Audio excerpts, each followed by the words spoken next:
सरस्वती नदी के किनारे से मीट की दुकानें हटाई गई हैं। दरअसल बोर्ड की तरफ से बड़े प्रोजेक्ट के ऊपर काम किया जा रहा है, जिसके बाद लोगों से अपील की गई कि सरस्वती नदी के किनारे से अतिक्रमण हटाया जाए। और हरियाणा सरस्वती धरोहर विकास बोर्ड के उपाध्यक्ष धूमन सिंह किरमच ने कहा है कि कुरुक्षेत्र की धरा से बहने वाली पवित्र सरस्वती नदी के किनारे प्रशासन के सहयोग से अतिक्रमण को हटा दिया गया है। और इस अतिक्रमण हटाओ अभियान के दौरान आसपास नदी के किनारे 6 से 7 मीट की जो दुकानें हैं उनको भी हटाया गया।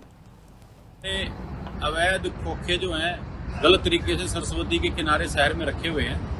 मैं पहले भी निवेदन सबसे हाथ जोड़ के किया है कि आप इनको गंदगी ना फैलाएं। सरस्वती में हमारा प्रोजेक्ट अब बड़ा चल गया सफाई का, तो आज बहुत सारे ऐसे हमने हटाए हैं। तो मेरा आप सबसे माध्यम से निवेदन है कि आप कृपया सरस्वती में गंदगी ना डालें और जितने इस तरह की इलीगल एक्टिविटी सरस्वती के किनारे हैं उनको आप बंद करें, हमारा सहयोग करें। हम सरस्वती के लिए, शहर के लिए बहुत अच्छा काम करना चाह रहे हैं। जय माता। सरस्वती नदी के किनारे से मीट की दुकानें हटाई गई हैं। दरअसल बोर्ड की तरफ से बड़े प्रोजेक्ट के ऊपर काम किया जा रहा है, जिसके बाद लोगों से अपील की गई कि सरस्वती नदी के किनारे से अतिक्रमण हटाया जाए। और हरियाणा सरस्वती धरोहर विकास बोर्ड के उपाध्यक्ष धूमन सिंह किरमच ने कहा है कि कुरुक्षेत्र की धरा से बहने वाली पवित्र सरस्वती नदी के किनारे प्रशासन के सहयोग से अतिक्रमण को हटा दिया गया है। और इस अतिक्रमण हटाओ अभियान के दौरान आसपास नदी के किनारे 6 से 7 मीट की जो दुकानें हैं उनको भी हटाया गया।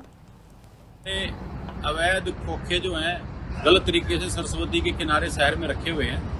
मैं पहले भी निवेदन सबसे हाथ जोड़ के किया है कि आप इनको गंदगी ना फैलाएं। सरस्वती में हमारा प्रोजेक्ट अब बड़ा चल गया सफाई का, तो आज बहुत सारे ऐसे हमने हटाए हैं। तो मेरा आप सबसे माध्यम से निवेदन है कि आप कृपया सरस्वती में गंदगी ना डालें और जितने इस तरह की इलीगल एक्टिविटी सरस्वती के किनारे हैं उनको आप बंद करें, हमारा सहयोग करें। हम सरस्वती के लिए, शहर के लिए बहुत अच्छा काम करना चाह रहे हैं। जय माता। सरस्वती नदी के किनारे से मीट की दुकानें हटाई गई हैं। दरअसल बोर्ड की तरफ से बड़े प्रोजेक्ट के ऊपर काम किया जा रहा है, जिसके बाद लोगों से अपील की गई कि सरस्वती नदी के किनारे से अतिक्रमण हटाया जाए। और हरियाणा सरस्वती धरोहर विकास बोर्ड के उपाध्यक्ष धूमन सिंह किरमच ने कहा है कि कुरुक्षेत्र की धरा से बहने वाली पवित्र सरस्वती नदी के किनारे प्रशासन के सहयोग से अतिक्रमण को हटा दिया गया है। और इस अतिक्रमण हटाओ अभियान के दौरान आसपास नदी के किनारे 6 से 7 मीट की जो दुकानें हैं उनको भी हटाया गया।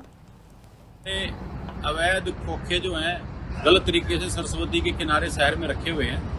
मैं पहले भी निवेदन सबसे हाथ जोड़ के किया है कि आप इनको गंदगी ना फैलाएं। सरस्वती में हमारा प्रोजेक्ट अब बड़ा चल गया सफाई का, तो आज बहुत सारे ऐसे हमने हटाए हैं। तो मेरा आप सबसे माध्यम से निवेदन है कि आप कृपया सरस्वती में गंदगी ना डालें और जितने इस तरह की इलीगल एक्टिविटी सरस्वती के किनारे हैं उनको आप बंद करें, हमारा सहयोग करें। हम सरस्वती के लिए, शहर के लिए बहुत अच्छा काम करना चाह रहे हैं। जय माता।